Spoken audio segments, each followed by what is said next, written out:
Hey guys, Adam Fennig here with Fennig Equipment. You're tuned into the Talking Shed.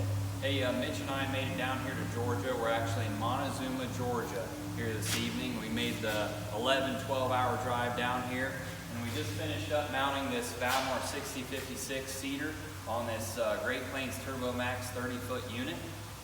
This is a ground drive unit, so we've got our jack shaft that brings the ground drive tire over to the other side, put our deflectors out the back right by the spider wheels to get really good incorporation of that seat. Standard Great Plains 30-foot mount brackets, 6056 seater with 3,000 pounds of cover crop seat capacity. So this is a really nice fit.